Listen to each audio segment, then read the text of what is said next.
All right, let's continue with this story. We're joined now by the Tambo District Municipality Executive Mayor, Mesuli Ngqondwana, who talks to us via the virtual platform. Mr. Ngqondwana, good evening to you. Thank you very much for your time. Let's start with the situation in Mthatha right now. There are suggestions that people have lost lives. Can you tell us about the death toll, first of all? If people have died, how many people have lost their lives? Yes, good evening to you and the viewers. Yes, it is correct that people have lost lives in Mthatha. To our information, there are 7 fatalities that have been reported up to so far, but obviously they range from the incidents of the previous week, culminating to what happened on Friday. Yeah. So this has been building up then because of this rainy weather. But as you heard from those people, the residents there, they are clear. People have not eaten, they're asking for help. There are people who rely on medicine, but they can't drink medicine in an empty stomach. Why has the municipality not intervened? I can guarantee you that we have been in interaction with the community there. Even today, the local municipality was with the community, but I must also say that a lot of essentials are being dispatched to the community, and that work has started since the morning. Blankets are being brought to the area. Food parcels are being brought to all the people who are affected, more especially the communities that are still in where the storm has been more severe. So which specific areas? Because we don't want to be unfair to you and say you have come here to tell us untruths. But if we have people that are talking on TV, this was recorded today, the voices you heard just before we came to you, those were spoken to by our reporter, Liam Vumisa, who is on the ground. So where are your areas of focus where you have sent these food parcels, where you have sent these blankets?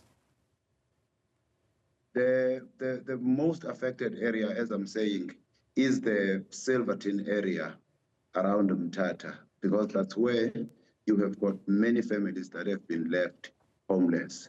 I can guarantee to you food parcels are dispatched to the space as well as blankets. And having said once more, Silverton is our focal area. Silverton, the focal area. So are you certain, therefore, that those deliveries have happened? It's not in the works. These are food parcels, these are deliveries that are now with the people in the hall, wherever they are stationed right now. The process of the actual distribution to individual people is a process that is still now ongoing. There's even more essentials that are arriving as we speak in Mthatha to add to what we've already dispatched to the area. So I can guarantee we have dispatched, I think, about 79 blankets into that particular space, and then food parcels that will be assisting families. Yeah. The floods that we saw last year, those affected people hugely in Mthatha. What are you doing now as part of that learning experience? What is it that you are doing differently? Part of the general feeling when those floods had taken place last year was that our disaster function had not been sufficiently functional in terms of early warning dispatching to the communities. I can assure you that on the build-up to these incidents, once the South African Weather Services provided with the information about potential floods and what have you, we put up systems to engage with communities through ward councillors, through traditional leaders, through all our forms of communication with the people. That's what we've been doing ongoingly. Even on the day when the floods were taking place, as the district municipality, we were on the ground to notify people about what was happening, including giving advices as to how to keep themselves safe from those eventualities.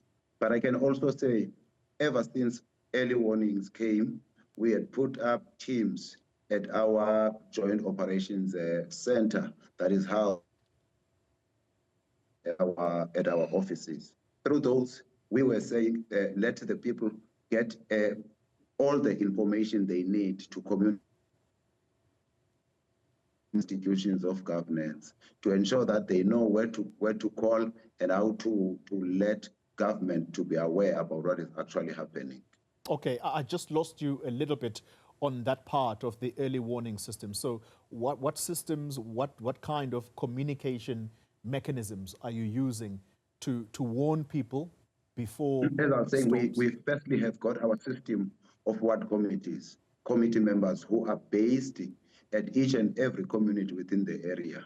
We also use our communications through our traditional leadership institution to communicate with chiefs and headmen to inform people about what is coming. We engaged with all the local radio stations within the district, spoke to them. We engaged with communities on our social media platforms.